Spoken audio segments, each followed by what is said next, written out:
Hello and welcome to Natna News Stream, your trusted source for breaking news and in-depth analysis. In a rapidly changing world, we bring you the latest updates and insights, keeping you informed and ahead. Stay connected with Natna News Stream. These are today's headlines. Badawi explores Eritrea's rich history. Eritrean Football Federation attends CECAFA General Assembly. Solar energy plant commissioned in South Sudan. Kenya simplifies travel for African visitors. Sahel states form 5,000-troop military unit. Niger, Burkina Faso and Mali unite against extremism. Ethiopia addresses price hikes with relief measures. Yemen's Houthis release seized crew following Gaza's ceasefire deal. Trump holds refugee admission program amid policy shift. And over 1 million flee to South Sudan amid escalating Sudan conflict. News in brief. Journalist and historian Badawi recently visited Eritrea, emphasizing the importance of understanding history to shape the present and future. During her interview with Eritrea Profile newspaper, Badawi highlighted the significance of Eritreans preserving their historical narrative, encouraging local historians and archaeologists to take ownership of their heritage. Badawi underscored Eritrea's archaeological treasures such as Adulis, an ancient port city operational for over 2,000 years. She noted the strategic importance of Eritrea's Red Sea coastline in ancient trade and civilization. Her interest in showcasing these hidden treasures reflects her plans to produce a documentary on Eritrea's rich history.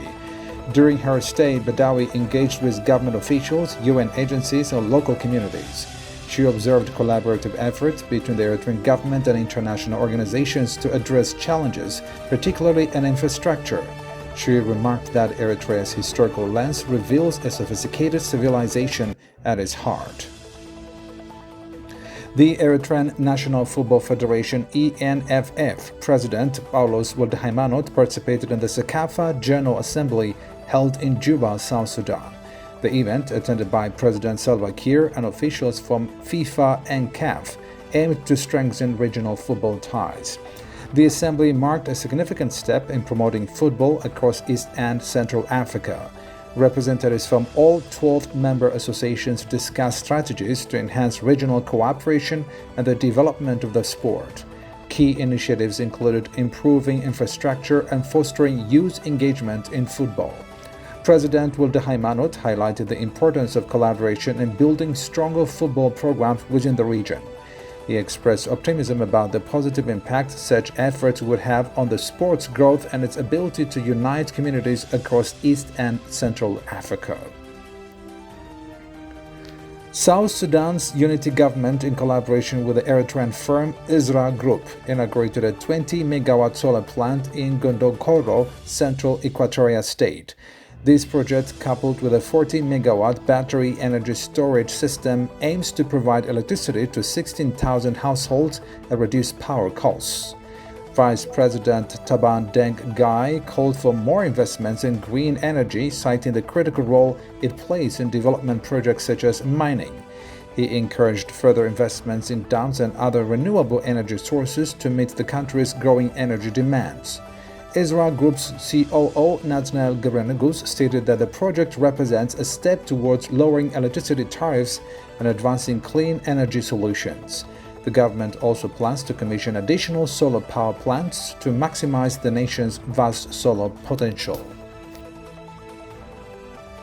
Kenya has announced a new directive allowing citizens from nearly all African countries to visit without prior authorization. This move replaces the controversial electronic travel authorization system, which had been criticized as cumbersome and restrictive. The decision, part of Kenya's efforts to promote regional integration and tourism growth, excludes only Somalia and Libya due to security concerns. Officials believe the policy will strengthen ties across the continent and enhance Kenya's appeal as a travel destination. Kenya's move mirrors efforts by other African nations such as Ghana and Rwanda, which have eased travel requirements for fellow Africans. Studies show such policies contribute to economic growth and foster stronger regional connections. Burkina Faso, Niger, and Mali have announced plans to create a 5,000-strong joint military unit to combat jihadist violence in the Sahel region.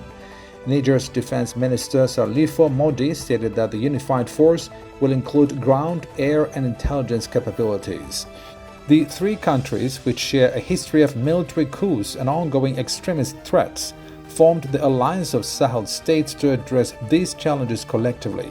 This new force will focus on securing the region's borders and providing safety for its citizens. Modi emphasized the need for regional collaboration to tackle shared threats. He describes the initiative as innovative and crucial for ensuring long-term stability and security across the Sahel.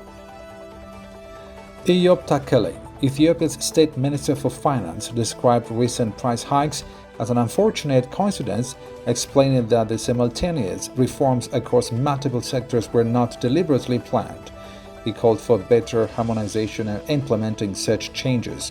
The government has introduced measures to mitigate the economic burden on citizens, including a 93 billion birr salary adjustment.